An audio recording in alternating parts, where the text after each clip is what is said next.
আসসালামু আলাইকুম প্রিয় দর্শক, আমি বলছি আলাপ চাইতায় আমাদের আজকের অতিথি। নমস্কার, আমি তরুণ ঘোষ। আপনারা জানেন 4 এবং 5 তারিখ ওয়াশিংটনে ক্রিটিক্যাল মিনারেলস মিনিস্টেরিয়ালের একটা বৈঠক ছিল। সেই বৈঠকে জয়শঙ্কর উপস্থিত হয়েছিলেন, আমাদের বিদেশমন্ত্রী। সেখানে বৈঠক হয়েছে। বৈঠক হওয়ার পরেতে একটা বিশেষ এগ্রিমেন্ট হয়েছে। দক্ষিণ পূর্ব এশিয়ায় বিভিন্ন অশান্ত যে সমস্ত দেশগুলো রয়েছে, সেই সমস্ত দেশগুলো নিয়ে ভারতের সঙ্গে ইউনাইটেড স্টেটসের একটা এগ্রিমেন্ট হয়েছে। সেই এগ্রিমেন্টটার নাম হচ্ছে common interest in South Asia, Central Asia, Quad, Bay of Bengal, Indo Pacific agreement 2026। এই এগ্রিমেন্টটা আজকে সকালবেলা হয়েছে এবং সেখানে সবার সামনে এই এগ্রিমেন্টটা পড়া হয়েছে যৌথ বিবৃতির মাধ্যমে। তার আগে একটু বলে দেওয়া ভালো, গতকালকে 4 তারিখ ছিল। 4 তারিখ আপনার সন্ধ্যের দিকে বাংলাদেশের প্রধানমন্ত্রী শেখ হাসিনার সঙ্গে মার্কো রুবিও টেলিফোনে প্রায় 16 মিনিট কথা হয়।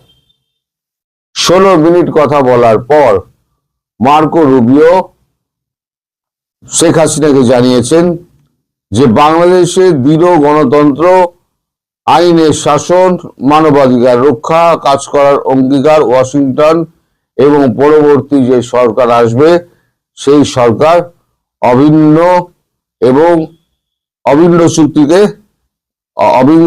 অভিন্নভাবে কাজ করবে এবং দীর্ঘদিন ধরে কাজ করবে। এই যে কথাটা হয়, এই কথার বাইরে আরো অনেক কিছু কথাবার্তা হয়েছে, সেগুলো আমরা জানতে পারিনি, কিন্তু এই কথাটুকু আমরা জানতে পেরেছি। তারপর আজকে যখন বৈঠক, যৌথ বিবৃতি যখন শুরু হয়, তখন প্রথমেই বলতে শুরু করেন মার্কো রুবিও।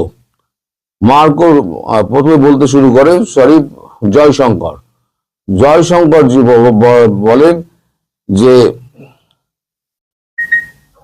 সেগমেন্ট 1-এ তার যে চুক্তি হয়েছে, তার সেগমেন্ট 1-এ লেখা হয়েছে, মানে স্ট্র্যাটেজিক আকাশ এবং সমুদ্র পথে international terrorism, cross border terrorism, অর্থায়ন, এই সমস্ত হলে সার্জিক্যাল স্ট্রাইক করা যেতে পারে, ভারত করতে পারে, ইউএসও করতে পারে। যদি ভারত চায় ইউএসও করতে পারে। এখন এই যে আমাদের এখানে মায়ানমার, কম্বোডিয়া, এই বিভিন্ন দেশে ছোটখাটো গন্ডগোল গুলো হচ্ছে পার্শ্ববর্তী রাষ্ট্রগুলোর সঙ্গে, সেই রাষ্ট্রগুলোর উপরে নজরদারি করার জন্য এই এগ্রিমেন্টটা করা হয়েছে, যেখানে ভারতকে দক্ষিণ পূর্ব এশিয়ার দায়িত্ব দিয়েছে ইউনাইটেড স্টেটস। এরপর জয়শঙ্কর বক্তব্য নিয়ে শেষ করার আগে তিনি আবার বলেন যে এখানে উপস্থিত 55টি দেশের আমাদের প্রতিনিধি আছেন, আমাদের ক্লোজ অ্যালাইজ রয়েছেন, যাদের সঙ্গে আমাদের এই সমস্ত চুক্তিভুক্তি বিভিন্ন হয়েছে ক্রিটিক্যাল মিনারেলস নিয়ে। আমরা আশা করব এই 55টি দেশ এই সময় এই এগ্রিমেন্টের সঙ্গে একমত হবেন, এবং বিশেষ করে আমাদের পার্শ্ববর্তী দেশ বাংলাদেশে যে একটা অবৈধ সরকার যে নির্বাচনের চেষ্টা করছে, সেই নির্বাচনের পরিপ্রেক্ষিতে আমরা বলতে চাই যে এটা অবৈধ নির্বাচন, এবং এই নির্বাচনে ভারত কোন রকম সমর্থন করে না। এরপরে ইউএস এর দিকে, মার্কো রুবিওর দিকে তাকালে মার্কো রুবিও বলেন, না, ভারত এই সমর্থন করে না। ভারত যেটা করে সেটা হচ্ছে গণতান্ত্রিক প্রক্রিয়া মেনে কাজ করে। ভারতবর্ষ বৃহৎ গণতান্ত্রিক দেশ, আমরা সেটা মানি। আর এই অবৈধ সরকার যেভাবে একটা নির্বাচন এবং অন্যান্য কাজকর্ম করছে, খুন জখম, তারপরে রাহাজানি, তারপরে মামলা দেওয়া, অবৈধভাবে মামলা দেওয়া এবং দেশকে অস্থির করা, সেটা অবসান করতে হবে রীতিমতো। তারপরে মার্কো রুবিও বলেন, ইন্দো প্যাসিফিক অঞ্চলে গণতন্ত্র, মানবাধিকার, আইনের শাসন এবং সকল ধরনের অর্থনৈতিক, সামাজিক কর্মকাণ্ড পূর্বের ন্যায় সর্বাত্মক সহযোগিতা, সমঝোতা এবং পারস্পরিক মর্যাদার ভিত্তিতে কাজ করবে পরবর্তী সরকার, মানে ঢাকা, বাংলাদেশের ঢাকা এবং ইউনাইটেড নেশন। কৌশলগত সিদ্ধান্ত বাস্তবায়ন চলমান থাকবে। প্রতি 3 মাস অন্তর এই এগ্রিমেন্ট, যেটা ইউএস এবং ভারতের সঙ্গে এগ্রিমেন্টটা হলো 2026, এই এগ্রিমেন্টটা চলমান থাকবে এবং 3 মাস অন্তর অন্তর এই রিভিউ হবে। এগ্রিমেন্টটা কি আবার বলে দিচ্ছি, common interest in South Asia, Central Asia, Quad, Bay of Bengal, Indo Pacific agreement 2026। এখন এই যে আপনার বিবৃতিটা হয়, এই যৌথ বিবৃতির মধ্যে কয়েকটা দেশ তারা হাত তোলে এবং নিজেদের সমর্থন জাহির করে এবং জয়শঙ্কর ও মার্কো রুবিও তাদের প্রতি কৃতজ্ঞতা জ্ঞাপন করেন এবং বলেন, এই অবস্থা, বাংলাদেশের যে অবস্থা, মায়ানমারের যে অবস্থা এবং এর যে কম্বোডিয়ার যে অবস্থা, এইটা আমরা খুব তাড়াতাড়ি নিরসনে আমরা ব্যবস্থা নেব এবং পূর্বে যা হয়েছে, পূর্বে যে সরকার যা কিছু করেছে সেগুলোকে আমরা ধর্তব্যের মধ্যে ধরছি না। নতুন সকালে নতুন প্রতিজ্ঞার মাধ্যমে আমরা একটা নতুন পদক্ষেপ নিতে চলেছি। আশা করছি উপস্থিত 55টা আমাদের পার্টনার যারা রয়েছেন তারা আমাদেরকে সমর্থন করবেন। এছাড়া আমাদের যে সমস্ত ডিলগুলো হয়েছে ক্রিটিক্যাল মিনারেল নিয়ে, সেগুলো নিয়ে তো আমাদের চুক্তি আজকে হয়ে যাবে। এই চুক্তি যেটা হয়ে যাবে সেটা নিয়ে আমরা পরবর্তী ক্ষেত্রে আমরা আবার একটা জয়েন্ট প্রেস কনফারেন্স করব। তাহলে এখন বাংলাদেশের ব্যাপারটা কি দাঁড়ালো, যে ডক্টর জয়শঙ্কর এবং মার্কো রুবিও 55টা দেশের সামনে ইউনুসের জামা কাপড় সমস্ত খুলে দিলেন এবং মার্কো রুবিও বিশেষ করে বাংলাদেশে যে অত্যাচার, হিন্দু নিধন এবং মামলাবাজ একটা সরকার চলছে এবং তারা অবৈধভাবে সমস্ত কাজকর্ম করছে এবং সংবিধানকে তারা নষ্টের চেষ্টা করছে, সেটাকে তারা কোনোভাবেই যুক্তরাষ্ট্র এবং ভারতবর্ষ কোনোভাবেই মেনে নেবে না। এইটা ভারতবর্ষ এবং যুক্তরাষ্ট্র সমবেতভাবে এটাকে প্রতিহত করার চেষ্টা করা হবে এবং যত শীঘ্র পারা যায় এই ব্যাপারে চূড়ান্ত ব্যবস্থা নেওয়া হবে। আর যতই এই সমস্ত নির্বাচন করা হোক, এই নির্বাচন আন্তর্জাতিক স্তরে কোনো রকম মান্যতা পাবে না। ফলে এই যে ইউনূস সাহেব, আপনি যে সমস্ত নির্বাচনের কথা ভেবে আপনি এই সমস্ত কর্মকাণ্ড করছেন, আর যারা এই নির্বাচনের ঠেলায় যারা সমস্ত মাতামাতি করছে প্রধানমন্ত্রী হওয়ার জন্য, তারা কিন্তু কেউ হালে পানি পাবেন না। ফলে মানে ভারতবর্ষ এবং ইউএস তার পূর্বের জায়গা থেকে সরে এসছে এবং ভারতবর্ষ বরাবরই তার একই জায়গায় দাঁড়িয়ে আছে যে ওখানে ইনক্লুসিভ নির্বাচন করতে হবে। একটা গণতান্ত্রিক সরকার ওখানে প্রতিষ্ঠা হলে তবেই ভারতের সঙ্গে তাদের সম্পর্ক এবং ইউএস এর সঙ্গে তাদের সম্পর্ক স্থাপিত হবে এবং সেটা চলমান থাকবে বলে এখানে যেটা পরিষ্কার বলে দেওয়া হয়েছে। এই সম্পর্ক যেটা পরবর্তী গণতান্ত্রিক নির্বাচন প্রতিষ্ঠিত হবে, সেই সরকারের সঙ্গে চলমান প্রক্রিয়া একটা চলতে থাকবে। পৃথিবী এখন অশান্ত, এই অশান্ত পৃথিবীতে শান্তি আনতে গেলে কড়া হাতে দমন করতে হবে। যে সমস্ত অনিষ্টকারী দল, যে সমস্ত ব্যক্তি আছে, তাদের বিরুদ্ধে কড়া শাস্তি ব্যবস্থা করতে হবে। এটা আন্তর্জাতিক আইনেই আছে। এই আন্তর্জাতিক আইন যারা ভাঙবে তারা সমস্যার সম্মুখীন হবেন। পরবর্তী ক্ষেত্রে যে সরকার আসবে, সেই সরকার যা ব্যবস্থা নেবে তা সেটাই আমরা মেনে নেব।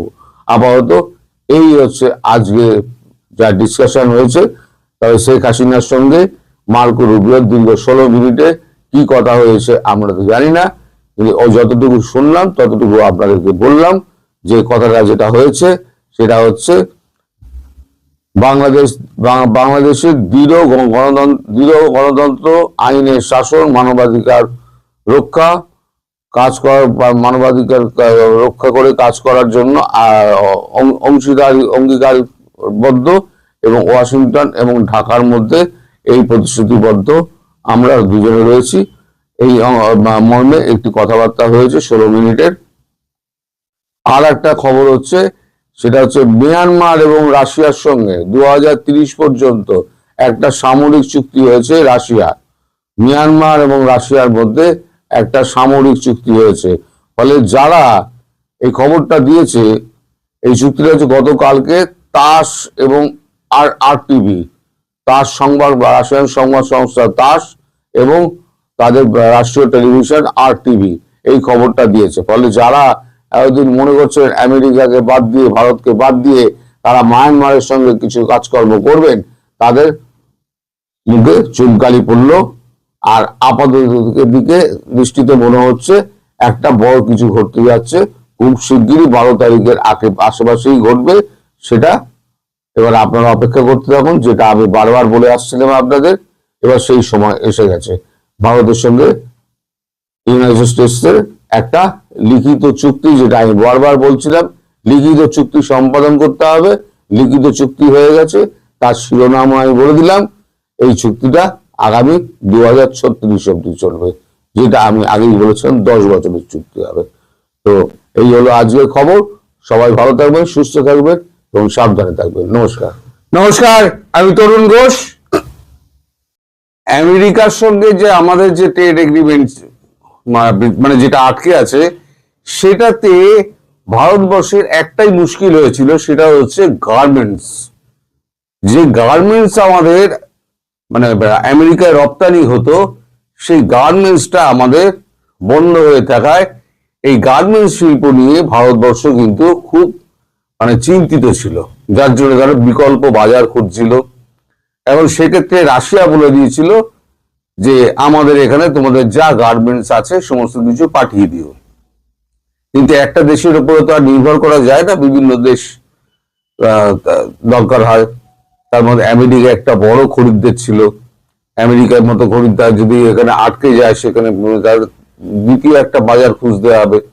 কারণ গার্মেন্টস এর একটা বড় সমস্যা হচ্ছে, ইউরোপিয়ান এবং আমেরিকানদের যে হাইট আছে, যে তার লম্বা চওড়া যাদের দেহ, সেই অনুযায়ী গার্মেন্টস গুলো তৈরি হয়। সেগুলো চীনে দিলেও কাজ হবে না, জাপানে দিলেও কাজ হবে না, রাশিয়ায় কিছু হয়ে যাবে। কিন্তু রাশিয়ার যে মানে উচ্চতা এবং আমেরিকানদের যে উচ্চতা, সেই উচ্চতায় খানিকটা এদিক ওদিক হয়ে থাকে। ফলে গার্মেন্টস পুরোটা হয়তো সাইজে রাশিয়ানদের কাছে কিছুটা ফিট হচ্ছে না। সেক্ষেত্রে ইন্ডিয়ার সামনে একটা বড় চ্যালেঞ্জ হয়ে দাঁড়িয়েছিল, যে বিকল্প বাজার যখন খুঁজতে আরম্ভ করলো, খুঁজতে খুঁজতে ইউরোপিয়ান ইউনিয়ন এগিয়ে এলো।